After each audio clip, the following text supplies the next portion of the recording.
Car तेजी से दिल्ली की सड़कों से होती हुई भाग रही थी। ट्रैफिक और रूल्स जैसे इस कार और इसमें बैठे लोगों के लिए बने ही नहीं थे। शिवम हैरत में उस आदमी को देखता रहा। खैर, शिवम अपनी सोच को टटोल ही रहा था कि अचानक तेजी से कार के ब्रेक्स लगे और शिवम आगे की तरफ खिसक गया।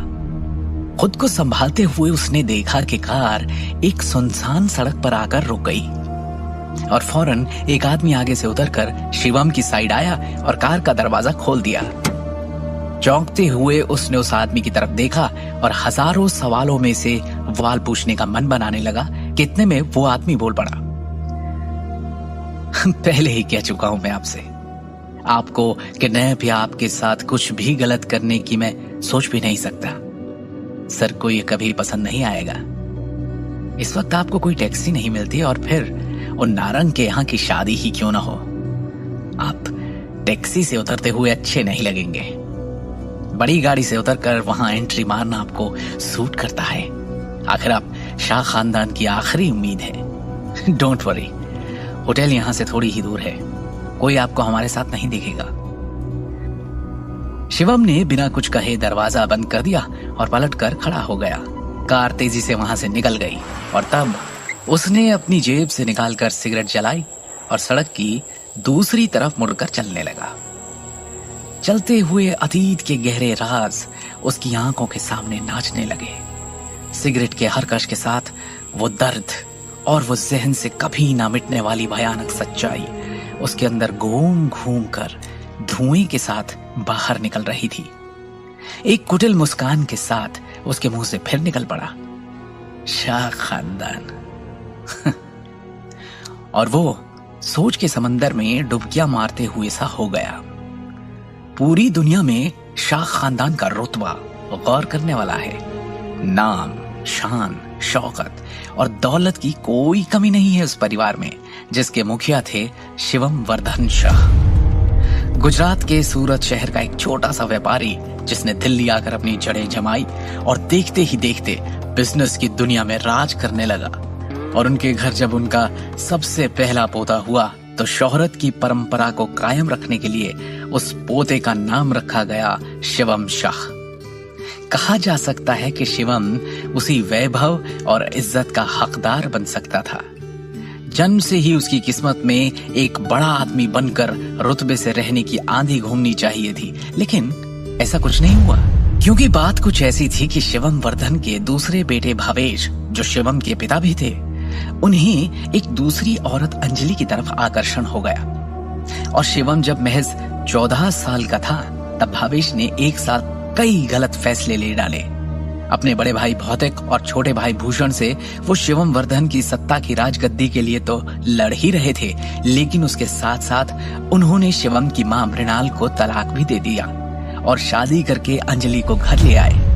मृणाल को उस तलाक से ज्यादा दुख इस बात का था कि पूरी जिंदगी उसने भावेश का साथ दिया, उसके साथ कदम से कदम मिलाकर खड़ी रही। यही नहीं, जब बीच में बिजनेस को गहरा धक्का लगा था तब उस गरीबी और परेशानी के दिनों में भी उसने भावेश का हाथ और साथ कभी नहीं छोड़ा था। और उसी भावेश ने आज दिल्ली के एक दूसरे अमीर घराने की लड़की अंजलि के साथ उससे रिश्ता तोड़ लिया था। यूं तो मृणाल एक साधारण परिवार की लड़की थी, लेकिन इरादों की मजबूत और जिगर की एकदम पक्की थी। हारना और जिंदगी के उतार चढ़ाव से थककर उनके आगे झुक जाना जैसे उसने कभी सीखा ही नहीं था। और फिर आया वो दिन जब मृणाल ने भावेश के खिलाफ आवाज उठाई। भावेश एक दूसरी औरत के बस में अपने आवेश तक को खो चुका था। उस दिन उसने अपनी सारी हदें पार कर दी जब उसने मृणाल पर हाथ उठाया। मृणाल की आवाज दबाने के लिए उसे शिवम वर्धन ने भारी रकम देने का प्रस्ताव रखा था, लेकिन स्वाभिमानी मृणाल ने बिना कुछ लिए अकेले घर छोड़ने का फैसला ले लिया। क्योंकि शिवम अपनी मां से अलग नहीं होना चाहता था, इसलिए उसने भी शाह फैमिली की सारी रुकावटों को पार कर अपनी मां के साथ शाह में जन छोड़ दिया था। बस तब से ही शिवम और मृणाल शाह फैमिली की नजरों से दूर एक ठीक ठाक जिंदगी गुजार रहे थे। और क्योंकि शिवम अपनी मां के पद चिन्हों पर चल रहा था, उसने अपना सरनेम भी शाह से बदलकर अपनी मां का सरनेम गांधी अपने नाम के साथ जोड़ लिया। उस दिन और उस वाकये को बीते पूरे 10 साल हो चुके हैं। 3 साल पहले कैंसर की वजह से मृणाल ने भी दम तोड़ दिया। शिवम ने तो जैसे मान लिया था कि उसे उस दर्दनाक याद का सामना फिर कभी नहीं करना पड़ेगा, लेकिन उसने सोचा नहीं था कि शाह फैमिली उसे इतनी जल्दी खोज निकालेगी। पर क्यों, आखिर क्यों? ऐसा क्या चल रहा है उस परिवार में? इतना बड़ा शक्तिशाली और राजनीतिक कनेक्शंस वाले परिवार को आखिर इतने साल बाद अब शिवम की क्या जरूरत पड़ गई?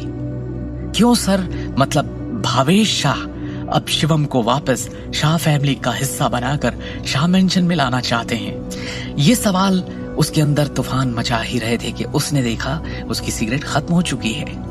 आखिरी कश खींचकर उसने सिगरेट फेंकी, जूते से कुचली और उसके साथ ही शाह फैमिली से संबंधित कोई भी ख्याल अपने पांव के नीचे मसल दिया और सड़क के दाहिने मोड़ से घूमकर चाणक्यपुरी के आईटीसी मौर्य होटल की तरफ तेजी से कदम बढ़ाने लगा। आईटीसी मौर्य में आज नारंग परिवार के सबसे बड़े बेटे की इकलौती बेटी तान्या नारंग की शादी है। माहौल बड़ा है और ये मौका भी, क्योंकि तान्या की शादी होने जा रही है शहर के एक और मशहूर और प्रभावशाली परिवार सिंघानिया के छोटे बेटे दर्श सिंघानिया से।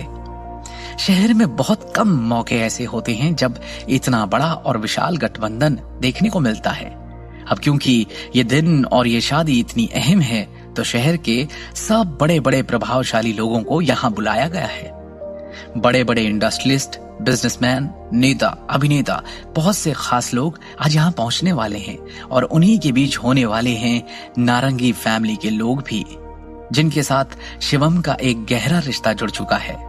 वरना आज के वक्त में शिवम का जो स्टेटस है उसके साथ वो आईटीसी मौर्य जैसे भव्य होटल में कदम रखने की सपने में सोच भी नहीं सकता था। लेकिन क्या ऐसा रिश्ता था शिवम का नारंग परिवार के साथ? कौन है ये नारंग जिनके साथ शिवम के होने पर शाह फैमिली को दिक्कत है? क्यों है शिवम इन लोगों के साथ? इन सब गुत्थियों और पहेलियों का जवाब बनकर खड़ी है दृष्टि होटल के बाहर। ख्यालों में खोए शिवम को पता ही नहीं चला कि कब उसे चलते हुए 15 मिनट हो गए और कब वो उस भव्य और विशाल होटल के सुनहरे दरवाजे के सामने आ पहुंचा, जहां एक सुंदर सी संगमरमर की तरह फुर्सत से तराशी हुई छरहरा बदन लिए और हल्के नीले रंग का स्टाइलिश सा गाउन पहने एक 22 वर्षीय लड़की खड़ी उसकी तरफ निरुत्सुक नजरों से देख रही है। शिवम उस तक चलकर गया और एक साधारण स्वर में उसने कहा, अच्छी लग रही हो। दृष्टि ने एक पल के लिए उसकी तरफ देखा और फिर नजरें घुमा ली। वो इधर उधर देखने लगी कि और कौन कौन आ रहा है शादी में, और शिवम दृष्टि की बेचैनी को देख और समझने लगा। दृष्टि को देखकर उसे वो दिन याद आ गया जिस दिन उन दोनों की शादी हुई थी। ये खूबसूरत लड़की है शिवम गांधी की पत्नी दृष्टि नारंग। उस दिन भी दृष्टि उतनी ही खिल रही थी जितनी कि आज, बस कारण अलग है। करीब 2 साल पहले शिवम की शादी दृष्टि से हुई थी और वो नारंग फैमिली का हिस्सा बना, और इस शादी का पूरा दारोमदार था नारंग ग्रुप ऑफ ज्वेलर्स की नींव रखने वाले और दृष्टि के दादाजी भवानी नारंग के ऊपर, जिनके कहने पर ही ये शादी करवाई गई थी। एक घटना की तरह याद रखी जाने वाली ये शादी जब हुई थी तब दिल्ली के सारे बड़े बड़े लोगों और पावरफुल परिवारों में खलबली मच गई थी। सोचने वाली बात है कि एक वक्त पर दृष्टि की खूबसूरती के किस्से पूरी दिल्ली में मशहूर थे। उसके दादा के पैसों के लालच में तो कोई भी कर लेता उससे शादी, लेकिन सिर्फ उसकी सुंदरता के ही कई दीवाने थे। दिल्ली के बड़े अमीर और नामी गिरामी घरानों से उसके लिए शादी के रिश्ते आ रहे थे, जो आपस में इस होड़ में थे कि कौन बनेगा ऐसी बला की सुंदर लड़की का अधिकर्ता। लेकिन उसकी शादी उसके दादा की मर्जी पर करवा दी गई, एक मामूली और साधारण से लड़के शिवम से। बाकी सब की छोड़ भी दें तो खुद दृष्टि भी इस गठबंधन से खुश नहीं थी। शादी के सारे रीति रिवाजों में बस वो शरीर से ही मौजूद थी, लेकिन उसका दिल और मन कभी भी इस रिश्ते को मानने के लिए राजी नहीं था। और शायद यही कारण है कि शादी के बाद भी शिवम और दृष्टि में कभी भी पति पत्नी का रिश्ता या संबंध स्थापित नहीं हो पाया। 2 साल बीत चुके हैं, लेकिन ना तो दृष्टि ना ही उसके परिवार वाले कभी ये समझ पाए कि आखिर भवानी नारंग ने यह रिश्ता जोड़ा तो जोड़ा क्यों। जानते भी कैसे? क्योंकि ये राज तो सिर्फ और सिर्फ दो ही लोगों को पता था, एक भवानी नारंग और दूसरा शिवम। बस ये दो ही राजदार थे इसके। एक गहरा राज था जो कारण बना था इस जोड़ी का, और 1 साल पहले जब भवानी नारंग का स्वर्गवास हुआ, उसके बाद अब सिर्फ और सिर्फ एक ही वजह है, शिवम, जो जानता है इस रिश्ते का असली सच। दृष्टि को हमेशा यह मलाल था कि उसके दादा ने कभी नहीं बताया उसे आखिर क्यों कर दिया था उन्होंने उसकी जिंदगी का इतना बड़ा फैसला उससे पूछे और उसकी मर्जी के बिना। भवानी नारंग के जाने के बाद दृष्टि तो इन सवालों से जूझ ही रही थी, लेकिन उसके परिवार में एक बड़ी उथल पुथल मच गई थी। नारंग ग्रुप ऑफ ज्वेलर्स में बड़े सारे बदलाव जन्म लेने लगे। पावर और अधिकारों की लड़ाई में एक तूफान आया और उसमें भवानी नारंग के दूसरे बेटे और दृष्टि के पिता अखिल नारंग को कंट्रोल और पावर की कुर्सी से नीचे उतरना पड़ा। कंपनी के शेयर्स में से बाकी 2 भाइयों ने अखिल को कुछ ना देने का फैसला किया और फिर धीरे धीरे नारंग अपनी कंपनी में और बाकी दोनों भाइयों के परिवार की तुलना में अखिल के परिवार का होल्ड और प्रभाव कम होता गया। इसका कारण शिवम बिल्कुल भी नहीं था, लेकिन फिर भी दृष्टि के पिता अखिल और उसकी मां सिमी हमेशा उसे नीची नजरों से देखते थे। शिवम तो सिर्फ भवानी नारंग के जोड़े हुए रिश्ते निभा रहा था, लेकिन उसके सास ससुर हमेशा उसे नकारा समझते थे। ना उसके परिवार का पता ठिकाना था, ना ही कोई जमा पूंजी। ऐसे में वो कैसे खरा उतरता नारंग परिवार के बाकी दामादों की तुलना में। वो इज्जत, वो रुतबा जिसकी उम्मीद शिवम ने कभी नहीं की थी, लेकिन जो उसे यहाँ मिलनी चाहिए थी, वो उसके हिस्से में नारंग फैमिली में कभी नहीं आई।